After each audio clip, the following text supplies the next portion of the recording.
Steve from Nebraska has called in, and the note on the call says, evidence of genetic mutations not occurring randomly by nature, but rather by an entity guided evolution.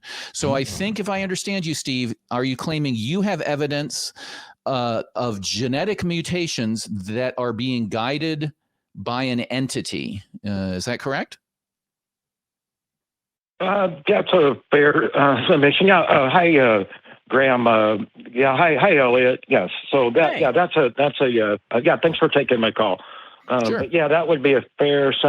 And what I also wanted to discuss was, I do have a confirmation. I have to confess, I have a confirmation bias towards us being simulated, and towards us being simulated. Started. Yeah, I just want to make sure I audibly heard you. Your confirmation bias is towards a belief that your entire reality is simulated by some other thing? Yeah, simulated by what I think is AI. And how this started was, it actually began on this program on June 23rd. I believe I spoke with Elliot, a.k.a. Secular Rarity, and Armin Nababi, and we were discussing if the collapse of the wave function indicates if we're in a simulation, and then I just learning about the second law of infodynamics, and if that were some indicator of us being simulated. I'm sorry, Elliot, do you like to be called SR or Secular Rarity or Elliot? I don't want to call you by the wrong name. It doesn't matter. You can call me either. I do remember that conversation now that you mention it, and I believe where Armin and I were coming from was that collapse of the wave function, the whole observer effect and so forth, right? Like you can't, how it when you're detecting it, it's a particle, but when you're not, it's a wave. That super awesome, amazing physics, mind busting thing. I think we were on the side that doesn't indicate anything about us being in a simulation, right? I don't remember where we ended that conversation. Right. Yeah, and then Armin had brought up, well, what does it matter, because the simulation hypothesis isn't testable. And then I was just learning about the second law of mental dynamics. So 8 days later, on July 1st, I went to the Papillion Library and I did a little research on an article titled Experimental Protocol for Testing the Mass Energy Information Equivalence Principle, that this experiment could also be used to test for the simulation. And then and on that day, within mere minutes of me having read about this experiment, weather alert came on my phone and there was a storm coming in and I wanted to jet out of there. On my way to the car on the north lawn of the Papillion Library, I was almost struck down by lightning. And then as the storm raged on past me, I was thinking, perhaps we simulated beings best ought not put our godforsaken simulation to the test. And then as that thought occurred, a rainbow appeared in the sky to me. And then subsequently, this experiment by Dr. Watson to test the simulation hypothesis, the crowdfunding campaign for this had been. I'm going to jump in just for a second there. I think we're sort of going along here. So first thing I'd like to point out is the note you gave to the call screener was about guided evolution, but we're here talking about simulation. So I'd appreciate it for all callers who call in. Hold on, let me talk. Everybody who calls in, try to make sure you give a clear, concise summation of what you want to talk about. But let's talk about what you just mentioned, because I think it's a very common experience. You experienced something. You read the article about a particular hypothetical use of an experiment. I don't know if it's the one of putting one bit of information into a black hole or one bit on the border of a black hole where there's a 50-50 chance, et cetera. There's a lot of articles out there sort of hypothesizing about this. They are all theoretical. None of them are practical. None of them discuss reality. They're all just sort of brain experiences at this point. But you read one. Then you went outside and you say you almost got hit by lightning, whatever that means. People use that term to mean a lot of different things. And then you had a thought, and then you saw a rainbow. Am I understanding your experience there? Just that. Yes or no? Do I have that right?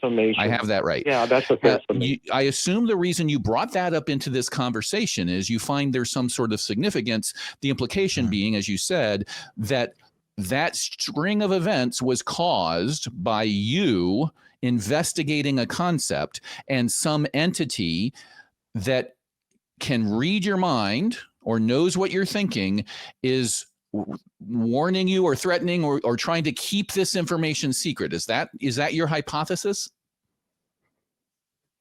Well, I don't think we should know if we're being simulated. I think that wasn't my question. That's not my question.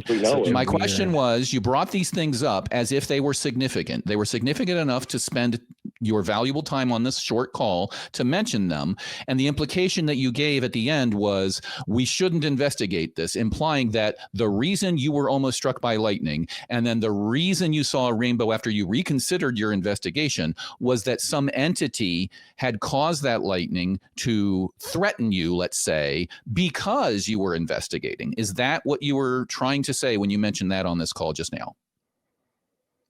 That's a fair summation, yes, of what I was, there was more significance. Maybe there was significance of this to me, but it's not real. Okay. Yeah. So assuming that everything you said was true as far as the facts, whatever almost being hit by lightning looks like did happen, assuming you had a thought and assuming you saw the rainbow, why do you think that indicates anything to do with anything other than there was a storm, lightning went near me, and then after some period, I saw a rainbow? Why are you pulling in this extra causality that you have no evidence for? This is the same. The analogy I use is this is called post hoc ergo propter hoc. After a thing, therefore, because of the thing. It's a post hoc error is what it's called. So the analogy I've used before is a kid's walking down the street and he picks up a stick and he's hitting some trees and he's hitting a fire hydrant, and then he hits a wooden fence, a picket fence in front of a house, and the house explodes. And the kid looks at the stick, drops it, and runs home. This is what you're doing, right? So that's what we're talking about. We don't know why the house exploded, and it happened right after I hit the fence. So it could have been a gas explosion. It could have been a bomb. A plane could have crashed into the back of it. Who knows? Why do you think that your research, which is you hitting the fence, caused the house to explode, i.e. the lightning hitting? What evidence do you have that there's a causal relationship there? I now have evidence, more evidence that I think I've come across for us being simulated. That's not my question. The question I asked you was, what evidence do you have that your research in the library that day that you were saying caused the lightning strike? What evidence do you have that your research caused the lightning strike? I can't. It's a non-falsifiable. I don't have evidence. Yeah. That's the answer. Okay. Yeah. So zero. So then the question becomes, and I'd love to hear SR's take in a second here, but then the next logical question becomes, okay, if the claim is research causes lightning strike, and the evidence I have to support that claim is nothing, then it seems like the logical thing to do would be to not accept the claim. I don't have to reject the claim because I don't have evidence that it's not true, but I don't have to accept the claim. I think the proper answer, if somebody said, did my research cause the lightning strike, would be, I don't know. I don't have any evidence, so I don't accept that claim right now. Is that how you'd approach it, SR? Yeah, and I guess, I struggle in these conversations about simulation theory. And I think one of the biggest reasons I struggle with this is because it seems to me the vast majority of times when I'm talking to somebody about this, it seems to me that time where somebody tells you like, all right, we've got 3 steps. And when we get to the end of it, we'll have a cake. And you're like, oh, okay, great. Let's bake a cake. And they're like, first we get all the ingredients. Step 1, step 2. And then we've got step 3 where we put it all together and then we've got a cake. And you're like, well, wait, what the fuck is step 2?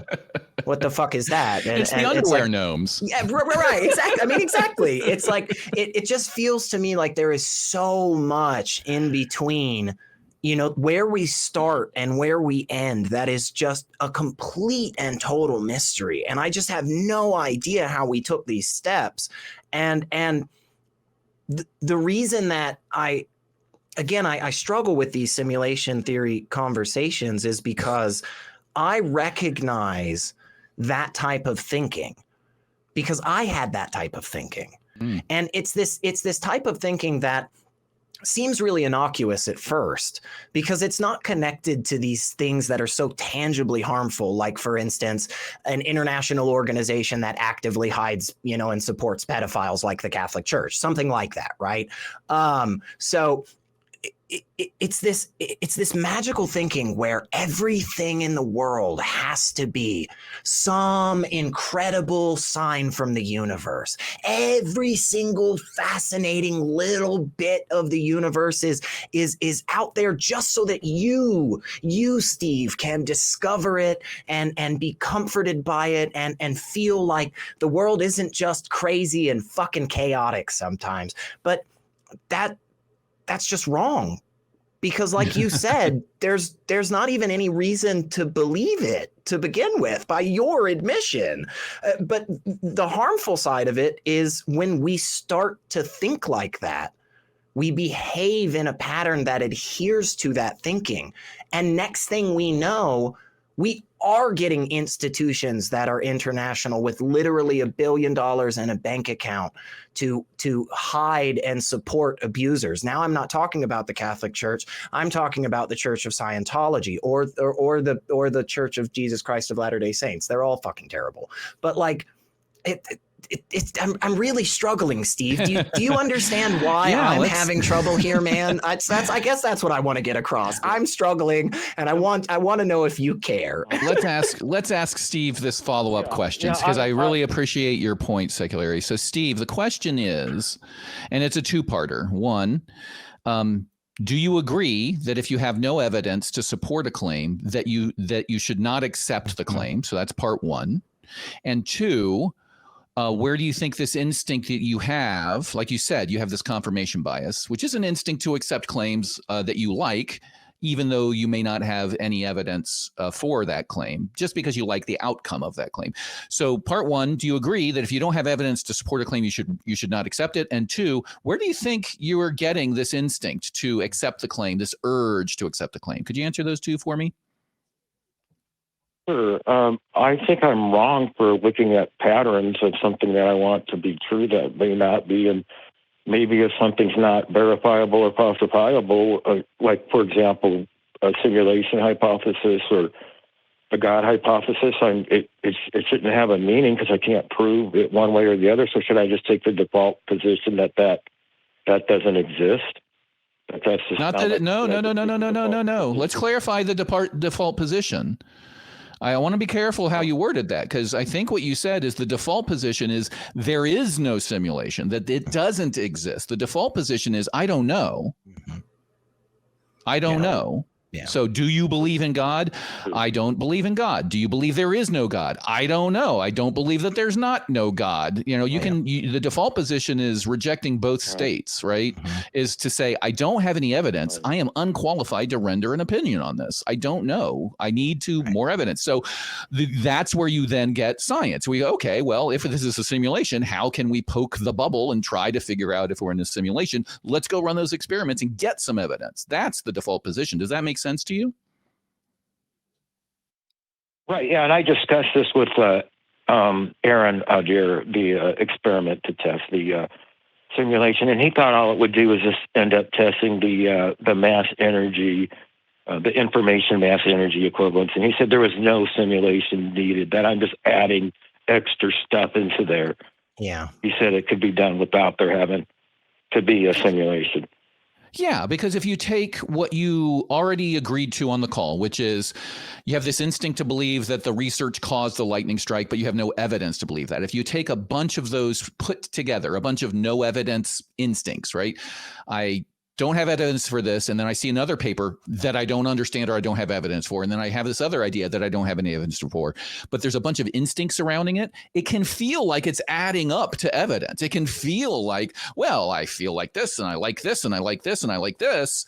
All of a sudden, it feels like a bunch of zeros add up to something other than zero. But that's the hard thing to accept is, nope, a bunch of zeros, a bunch of I don't knows still equals I don't know. Not, wow, a bunch of people are asking a lot of interesting questions, therefore there must be something out there.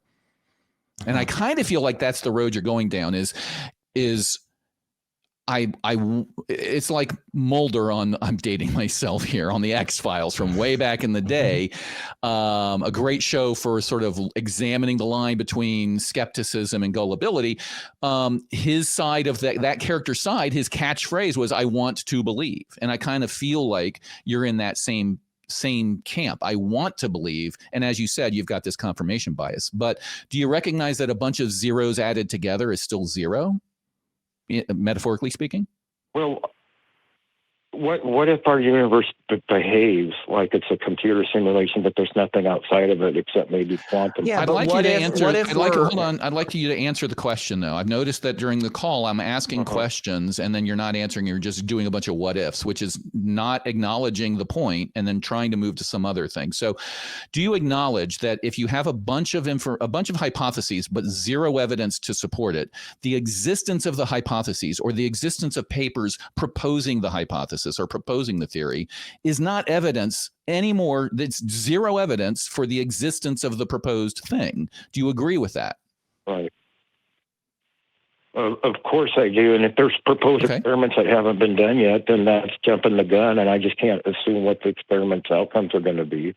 Right. Yeah, but again, where the issue is, and I saw it just a second ago, where Graham asked you this really specific question, and you went to this, yeah, but like, what if, man? Like, what if all these doves are actually trying to send you a message, Elliot? Like, what if the reason that dog barked just a few times, 2 seconds ago, like, is supposed to like be some sign from the universe? Yeah, I mean, we can play that game all day. That's the danger of this type of thinking, because there's no end. There's no end. There's no ever conclusion, a solid justification for why we stop with any answer, as opposed to just keep asking, yeah, but what if the universe is a giant peanut? Yeah, but what if all of us are actually sentient ink pens? Yeah, but what if, man? It doesn't take us anywhere. None of that gets us to anything. And instead, what we need to do is exactly what Graham was talking about, which is we go out there, we have a question, we have a thought, we see something crazy happening around us, and we go, man, what if? And then we go try to find some information. We go try to find a solid connection to this conclusion. And if we can't do that, it doesn't mean that we say, oh, can't be that, must not be, couldn't be that. No, all we do is just go, okay, let's ask a different question now. What if other things are occurring? What if I misinterpreted the situation? What if I'm not doing the right experiment? All of those questions are wonderful, but you don't get to go, oh, well, hey, hang on a second. We haven't ruled out this other what if, so it's probably the fact that we're still in a simulation. No, we still have no good reason to get to that conclusion, man. We've done a lot of talking, Steve, and I appreciate you listening and answering the questions when we really push for it. What is your response to what SR just said? Well, I think, he's got some good points. I just can't get all worked up about stuff that I don't have any way of knowing is true. Exactly. It's just, Exactly, brother. Give yourself more freedom. It doesn't matter if we're simulated, if it's just like the real thing anyways. It doesn't matter. Right, because it's still behaving in the same manner. Whether we're inside of a fucking CPU or not right now doesn't seem to matter, because this pin will keep hitting the ground every time I drop it. And yeah, man, free yourself up. Free yourself up from worrying and being stressed about all this other nonsense and go learn about the fascinating things that we can fucking demonstrate. The world is fantastic just as it is. You don't need any extra sprinkles of magic. I promise you, Steve, you start looking heavy into biology and physics, your mind will be blown every goddamn day. We don't have to be in a simulation at all, man. It is just as fascinating as you could possibly want it to be. You just got to free up some space to go look for it, man. Put this stuff aside, man. Okay. Well said. Now, they found that genetic mutations don't happen randomly by nature. Now that you're going to have to call back about. Steve, that's the big jump. That was the big jump. I am genuinely interested as to what they found, but I'm going to give you some advice. I'm going to give you some advice here because I think I recognize where you're coming from. That sort of X-Files, I want to believe kind of thing. You need to recognize we are, because of evolution, and this is your hook into your question, because of evolution, we are pattern forming people. We survive, we thrive because our brains, our mammalian brains, excel at forming patterns. Things like, ooh, that grass is rustling over there. I'm going to be afraid because in the past, I've noticed a pattern that when the grass rustles, there's usually a tiger in the grass. And I've seen other mammals get eaten by the tiger. So I'm going to be very afraid of that grass. And that pattern recognition helps us pass that pattern recognition off to our offspring. Over time, that sort of gets ingrained. And then we're now millions of years later, hundreds of millions of years later, pattern recognizing patterns that don't exist. Now, when I see the grass rustling, I'm thinking there is always a tiger there, and that tiger doesn't exist. So it must be a spirit. It must have been a ghost. Something caused, because the pattern that's in my brain is the grass rustles and there's an entity there. There's a cause. It's an animated thing. You are, I think, a product of that, just like we are, right? You are a pattern recognizing person. And what I have noticed is there is a spectrum of how active somebody's pattern recognition is. And the people who go way far out on one end of the spectrum, they end up becoming, way far out, you're going to become like schizophrenic, things like that, where it's, you hear them talking about, well, the CIA is causing the sun to shine on my glasses, and that is sending a message to so-and-so. So there's a bit of delusion, but there's also pattern recognition. Before that, you end up in conspiracy theory land. You end up in QAnon. You end up in flat earth. You end up anti-vax. You end up in every single thing where people are responding to perceived patterns positively. And my concern for you is I don't want you to go there. I don't want you to end up there, because that pattern recognition that can be very active in your brain can, as SR said so eloquently, lead you astray and cause you to worry about things that are actually figments of our imagination. Don't get me wrong. If you believe that there is a chance that we are in a simulation, then that could be a hobby. Go research it, but research it in a skeptical manner. And by skeptical, I just mean require evidence before you accept something. Wouldn't it be cool for you to do research, a meta evaluation of all the proposed hypotheses, all of the experiments that have been done so far with a critical eye, become an expert in it, and realize it's true, it's not true, I've come up with an experiment that should really help prove it, or wow, there's nothing here, and then write a book about it. Like, you could become the expert, but you do that with a critical mind, an open mind, and using evidence-based approaches. So that's my piece of evidence. Rather than jumping to genetic mutations occurring through guidance, I think we should save that for another day. So I'm going to let you go. I really appreciate you calling in, Steve, and I really appreciate you, SR, for your response. I thought that was really, really good. What are your thanks, man. thoughts there?